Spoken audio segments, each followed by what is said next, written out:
just continues to astound me. They gave us political freedom. They shifted the relationship between the state and the people. No longer was the state the sovereign and the people the servants. They flipped that. The people became sovereign. The state became servant. And then they gave us another freedom. Economic freedom. They said we would be free not only to choose who represents us, but free to choose our course in life. And by virtue of those two freedoms, people from all over the world came here.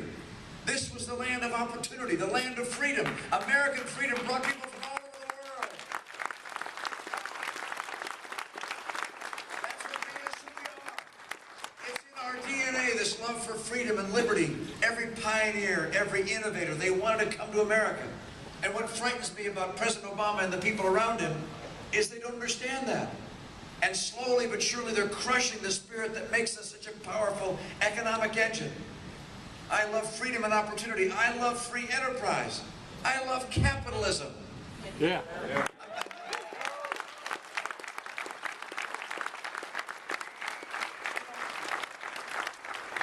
know, I know in some circles it's not popular to say you love capitalism, but look around the world and ask, has there been any antidote to poverty that's ever worked other than capitalism? American-style free enterprise that we promoted around the world with trade, with the exchange between nations, with currencies that exchange. These elements of our free economic system that we've introduced around the world, they're now being copied in places like China. And every year 10 to 20 million people come out of poverty thanks to American-style entrepreneurialism and enterprise and capitalism. I'm proud of what we've taken around the world. I love the Constitution. I believe that when the founders created the Constitution, they had other extraordinary innovations. One was federalism. It's a strange term we use to describe the idea that states, not the federal government, that states are the place where the power resides that affects us most day to day. For our schools, for the health care, for our poor. I love federalism. States compete. It's a good thing. We learn from each other.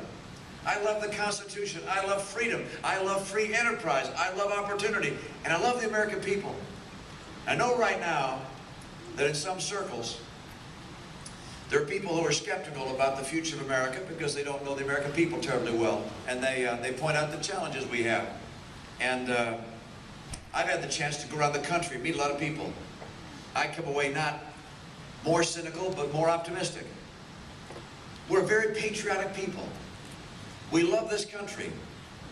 We're willing to sacrifice for this country. Too many politicians over the last decades have become elected by promising free stuff to Americans. And a lot of folks will vote for that. But some of the greatest words that were spoken politically were spoken by someone on the other side of the aisle, JFK, John F. Kennedy, when he said, "Ask not what the country will do for you, but what you will do for the country." We are a people longing to serve this land we love. Our patriotism and that entrepreneurial spirit, the innovative spirit, the freedom-loving nature of our people will allow us to overcome any challenges that we might face. I, day to day, see that spirit. When I was serving as governor of my state, I remember on one day, my office got a call saying that the body of a soldier was returning to Massachusetts and that the family had been unable to be notified in time to receive the body at the airport. And they wondered if I could go to the airport to receive the body on their behalf. And of course I said yes. We got in our car, drove to the airport. The U.S. Air jet came in, passengers got off, luggage came down the conveyor, and finally, down came this casket down the conveyor. And I put my hand on my heart. The state troopers who were there with me all stood at attention and saluted. And as they were putting the casket in the hearse there, I happened to look up at the terminal. It's a big glass wall there at U.S. Air in Boston by their terminal where the jet had come in. I looked up there. It seems that the people who had been on the jet saw the police cars. They were with me. And so they wanted to see what was going on. So they were pressed up against the glass to look at what was happening. And then the people walking down the hall behind them, they saw the people lined up against the glass. They got in behind them as well to see what's going on. And they saw that hearse. And every person I saw had their hand over their heart. As I looked at their faces, you could see the look of sorrow and respect. We're a patriotic people. We love this country. And I'm convinced that despite our challenges, and you know what they are, government out-of-control spending, promises of $62 trillion that haven't been funded for our entitlements, jihadists that want to kill us, China becoming an emerging power, Russia resurgent, Iran about to become nuclear. We face some real challenges.